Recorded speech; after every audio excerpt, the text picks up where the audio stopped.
Next on The Impossible State, a discussion about North Korea policy in the Biden administration with one of the administration's top officials. North Korea is the impossible state. It's a place that stumped leaders and policymakers for more than 3 decades. It has a complex history, and it has become the United States' top national security priority. Each week on this show, we'll talk with the people who know the most about North Korea.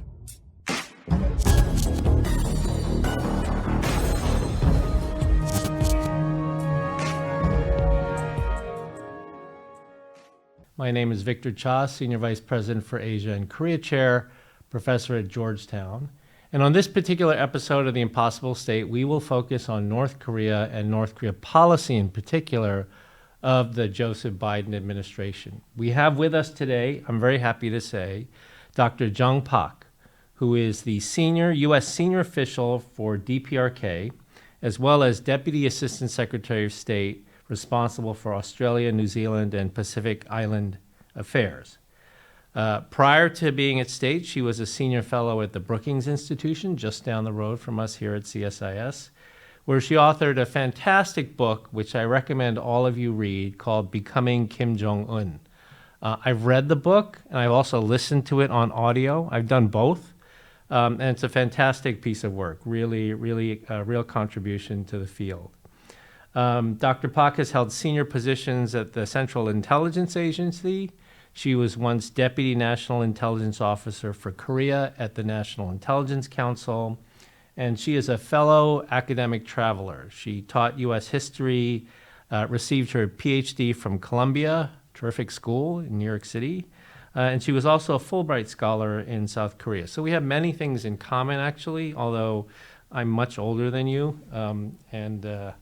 I wrote my dissertation with carbon paper and with a typewriter, so I think it's a little bit different. But anyway, Jung, thanks so much for being with us. I know you're extremely busy. We really appreciate the time. Victor, thank you so much for having me. Always good to see you and always good to have this conversation. I also learned so much from you from these conversations and really welcome this opportunity to talk to your audience. Well, that's very kind. That's very kind. So we'll go right into it because I know your time is short. The first thing, I guess, is to ask you to explain to our audience this I think it's a new position that you now have. It's called Senior Official for DPRK issues. For those who are not sort of inside the Beltway, who may not know what that means, can you explain to our audience what a Senior Official for DPRK is? Yeah, thanks for that question. Let me just step back a little bit and say that Ambassador Sung Kim, who retired at the end of last year, was the special representative for the DPRK. Really an honor from the president to appoint him to that position, and Ambassador Kim has retired. Yes. So since he has retired, I've taken on and assumed those roles that Ambassador Kim had as a special representative, and the senior official title for the DPRK is more of a technical term that I will not bore anybody with, you or your audience. But in essence, I've taken on the duties of the special representative in charge of DPRK policy for the United States government. Okay, good. So there's somebody that's at the helm, right? That's good. That's always. There's good always to know. Somebody at the helm, and this is a terrific gig, given the incredible amount of expertise within the U.S. government, and the expertise outside the government. You, Victor, you once worked at the White House working on these sets of issues, so it's a really rich environment in Washington for DPRK issues. Yes. Well, thanks. That's very kind of you. So maybe we can start off by if you could just summarize for us what the administration's policy has been on North Korea. You've been a part of this effort now for the past 3 years, and then also your assessment of how you think things are going. What are the successes? What are the failures? We often hear in sort of the chattering classes around DC different views of the policy, but we'd love to hear from the administration sort of what are the touchstone points of the policy and where you think you're making progress and not. Right, thank you. First and foremost, the DPRK policy review was one of the first ones that we did, that the Biden administration did as soon as we came into office. I think it was late, it was around April of 2021. So it's one of the first, if not the first policy. So I think that really underscores how important it was for the administration to have a consolidated, cohesive policy. Complete denuclearization of the Korean Peninsula remains our goal. And to that, toward that effort, we're going to make sure that we strengthen deterrence. I'm really proud of all the work that we have done on deterrence, as well as enhancing our relationships with our allies, especially the Republic of Korea and Japan, both bilaterally and trilaterally. It's been a really terrific partnership. We've also really amplified and boosted our sanctions regime. And we've also really expanded into the cyber realm to really match and to counter the DPRK's efforts in that cyberspace. So we've been doing quite a bit on allies and partners, on cyber, on sanctions, as well as trying to get humanitarian cooperation restarted with the DPRK. And of course, we always call for dialogue with the DPRK. We've reached out privately, publicly, through third parties to try to generate some sort of diplomacy with the DPRK, because we think that's the only way that we get peace and security on the Korean Peninsula. Yeah, I mean, I think different administration officials have talked about all the diplomatic efforts, like a wide range of efforts to try to make contact with them. So I assume like the successes are things like allied coordination has never been better, right? It's fantastic, yes. Yep. I mean, the term airtight is not an exaggeration, right, in that sense. The difficulties, I assume, would be the fact that they continue to do weapons demonstrations at a pretty fast clip. And they've significantly increased, over the past couple of years. But the other success, of course, as you mentioned, has been in terms of enhancing extended nuclear deterrence, right? The Washington Declaration, the NCG. These are really major accomplishments. And the Camp David summit, right, which was, course, yeah. We're still in the glow of that really historic event. Yeah. And there seems to be a lot of, almost everywhere you look, there seems to be some agency that's doing some trilateral that all follows from Camp David. So that's terrific. But if I could move in particular to the diplomacy side, because that's, of course, where there's a lot of interest by experts, the audience. There was a statement that Mira Rapp-Hooper made from the White House. We had her speak at a conference we did in Korea a couple of weeks ago, the CSIS 중앙일보 Forum, where she said that the administration was willing to sort of talk about threat reduction and so-called interim measures if it helps to reduce tension on the Korean Peninsula. And so I guess the question is, what does that mean in practice? Like, how should we be thinking about that? Yeah, I don't think it's anything too different from what we had been talking about. The policy hasn't changed. Our goal is complete denuclearization of the Korean Peninsula. But as you've heard in those comments, there's lots of ways that we want dialogue, and there are lots of valuable discussions that we can have with the DPRK, including on risk reduction to reduce the risk of miscalculation or inadvertent escalation. But we could also talk about sanctions or confidence building or humanitarian cooperation. So that's what we mean by no preconditions to our dialogue offers, that there is no precondition, and that there is a great deal of things that we need to be talking about with the DPRK. I'm sure you've seen reports about some border reopenings, some European delegations being able to get in. So welcome those developments, and we would welcome that North Korea would reopen their borders and hopefully let humanitarian cooperation to continue, given the long 4-year-long border closures because of the pandemic. Has it been 4 years? It's been 4 years. It's been 4 years. Wow, that's something. It has. And so so the Russians and the Chinese are back in, I assume, and they've let some European countries, or they're about to let some European countries? Well, no, there were reports of European countries having been able to head in for a time. Oh, they have been. Oh, okay, all right. But UN agencies and things of that nature have not yet been. Not that I've seen, but our position is, if they can reopen their borders, great. It's really important for the diplomatic corps to be able to get back in, the humanitarian aid agencies to go back in, the UN organizations. It's an important move, hopefully. Yeah. I remember we were out of the lockdown, but North Korea was still in the lockdown, where a number of these senior envoys were sort of pre-positioning in Seoul, like waiting to go back in. They had made the request and they were waiting to get an answer if they could go in. Right. It's good to hear that they're starting to open up, and some of them are. We'll see. I think it's too early to tell what the extent of that would be. Okay. We'll see. Okay. Great. So I wanted to ask you. So 2024 is an important year for a variety of different reasons.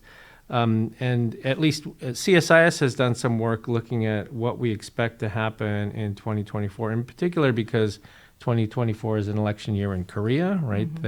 South Korea, they have their legislative elections on April 10th. And of course, here in the United States, we have our presidential elections. So there's been a lot of speculation about what North Korea could do in 2024. We've sort of said that we think they will ramp up their tempo of weapons demonstrations because they tend to do that in election years, particularly U.S. election years. But as you know, there are others who have suggested that they may have made a strategic decision to, I don't know what the right way of putting it, but I think I remember one particular report saying that Kim Jong-un basically has made the decision, like his grandfather, right, to go to war. So I'm curious to get your thoughts on sort of what you expect in 2024 from North Korea, and whether you're worried about actual conflict in 2024. Very important question. We've been watching this issue for a long time, and we also know that DPRK will manufacture a reason for provocative actions to fit their political needs or their technical needs. So from my perspective, I think they have been doing a lot of weapons demonstrations. In 2022, I think they did 69 ballistic missile tests. They've also, since January of 2021, said that they're going to do a whole series of tests and develop new technologies. Hypersonic systems is one. The UUVs, the underwater vehicles, nuclear vehicles, the solid fuel intercontinental ballistic missile systems. So, military reconnaissance satellite. They had a list, they had a to-do list, and they've been developing and testing those capabilities. And so, of course, we're incredibly concerned about all of these developments. I don't think we're on the precipice of war, however. We don't see any signals or evidence of a near-term attack. I also don't think it's in Kim Jong-un's interest to launch a war. But of course, we're always watchful for anything below that, the gray zone activities. What's has been worrisome is the rhetoric that has accompanied those missile tests and the weapons systems being developed. As you know, Kim Jong-un, since late last year, has talked about Reunification is out of the question now, that South Korea is their primary enemy, which is different from their longstanding policy of reunification at some point. So of course, we're always watchful for any kinds of provocative actions by the DPRK. But nevertheless, I think this is exactly why it's really important for the DPRK and the United States and others to be engaging with the DPRK in a constructive way. Yeah. If I could sort of shift the conversation to this whole question of DPRK-Russia cooperation, because I think it's been very much, certainly on our minds at CSIS as we've done research on this, and I'm sure for you as well. If we could pull up the map that we produced. This is a map. It's based on unclassified sources that we put together, looking at sort of the route that we believe North Korean munitions are taking from Najin port to Danay port in Russia, and then being transported by rail westward to the warfront in Mozdok, but several storage facilities in Russia. I think the White House has said 10,000 shipping containers worth of munitions. The South Korean Defense Ministry has said like 3.5 million rounds of ammunition. DNI Haynes had a statement in companion to the annual threat assessment, right, in which she said that Russia may be dropping long-held non-proliferation norms in its cooperation with DPRK. So, the question, of course, what North Korea is doing is certainly helping Russia in the war in Ukraine. But what we've been focused on is trying to understand like what the North Koreans are getting in return for this. They're getting food and fuel, but what else could they be getting? Especially, as you just said, Kim Jong-un laid out a list of things that he wants, right? It was like a Christmas list, a shopping list. So I guess one is, so how concerned are you about this? And then two, what can be done to sort of deal with this DPRK-Russia cooperation? When I took on this job in January of 2021, I didn't think that I would be working on Russia nearly as much as I'm working on Russia right now. The Russian invasion of Ukraine has been an all hands on deck effort for all of us. And the fact is that over the past couple of years, we've seen how multiple theaters have overlapped. So you have the Northeast Asia or Indo-Pacific theater overlapping with war in Europe. So I think that goes to show how important it is to keep working at non-proliferation, to keep working at denuclearizing the Korean Peninsula. And I think nothing shows or encapsulates the importance of all of our efforts over the decades to try to constrain and constrict and choke off the DPRK's approach to their nuclear weapons. Russia is also using North Korean ballistic missiles on Ukraine. So these are killing Ukrainian people, destroying Ukrainian lives. And certainly this is an abhorrent violation of UN Security Council resolutions. And I think about what this does for Kim Jong-un and for North Korea, that you have a permanent member of the UN Security Council buying arms and using North Korea's banned ballistic missiles to use against a country. So this has been a tremendous effort, or interagency effort that we work on with our allies and partners. It seems as if Russia doesn't seem to care that they are blowing up these non-proliferation norms. And we've seen a steady pace of interactions between Russia and DPRK, including a Putin-Kim meeting. And Kim Jong-un's foreign minister also saw Putin, and they certainly talked about, and they're not worried about flaunting this, which is the fact that they talked about weapons and rockets. And so this is deeply concerning.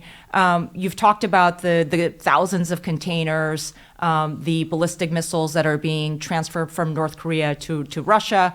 North Korea certainly is not doing this for free.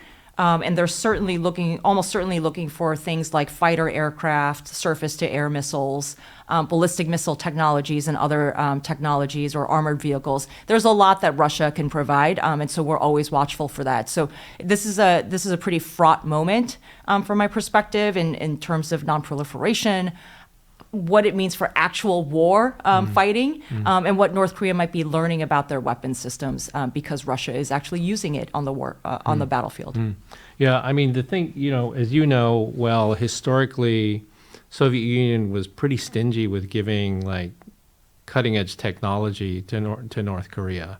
And North Korea acquired it usually through third parties, right? They would get something, they'd reverse engineer it, slap a North Korean sticker on it and say it's a North Korean engine. But I mean, like, are you concerned that because Putin is so reliant on these munitions for Ukraine that he might be willing to sort of drop these long-held non-proliferation norms? I mean, you remember the first nuclear reactor that North Korea got was from the Soviet Union, but the Soviets made them sign the NPT, right? But like Putin is so reliant on these munitions now, right? That I worry that he won't sort of live up to the same standards that his predecessors did in terms of supplying stuff to Kim. No. Yeah, no, I think that's right, and that's why we've been very focused on rallying the international community. I think you've seen us do that ever since the war started, warning beforehand, but also doing that in the ensuing months and years. So this is of great concern. And of course, Russia has not been a good partner at the UN Security Council. Right. China and Russia have both been blocking the measures that should be imposed on the DPRK for its ballistic missile programs. But they have so far generally shielded the DPRK. Mm-hmm. It's kind of an impossible situation. They shield the DPRK and then they say to you, go talk to them, right? I mean, and the North doesn't want to answer the phone, so it's kind of an impossible situation to be in. Which then, of course, leads me to the last question I wanted to ask you. And so, you've sort of laid out like what we're to expect in 2024. What the administration's policy is, both combination of sanctions, humanitarian, diplomacy. And, I'm just trying to get your sense, in what's left of 2024, is there still a chance? Like, is there an opportunity for diplomacy, for dialogue? We know the sanctions will continue and these other things, but, what's your gut view on this? What's the chances of dialogue? Sanctions have to continue regardless. That's what we're obligated to do, sure. Right? Implement those sanctions. And they're there for a reason. They're there to keep us safe, and to prevent proliferation.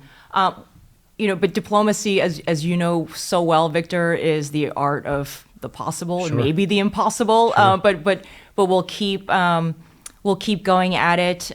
This is not going to be solved overnight. A lot of smart people have been working on this issue for a long time. But I do believe that all of our efforts will ultimately have cumulative effect. Mm-hmm. So we'll keep on with our efforts at deterrence, but we'll also keep on with our efforts on sanctions implementation, on the cyber efforts, the human rights efforts, the humanitarian efforts, mm-hmm. As well as continuing to reach out to the DPRK for talks. So that's a lot of work mm-hmm. that we have been undertaking, and we'll hope that and we'll continue to press for dialogue. We'll continue to press China and Russia. We'll continue to rally our allies and partners on this issue. Mm-hmm.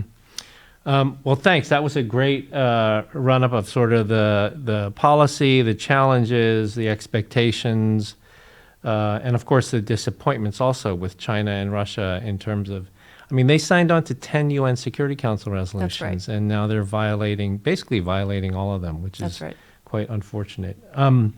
Well, again, thanks to Dr. Jung Pak, senior official for DPRK, for joining us today on The Impossible State. We wish you the best of luck and hope that there is a success, whether that is on the deterrence, the sanctions, or the diplomacy side. So we're really grateful.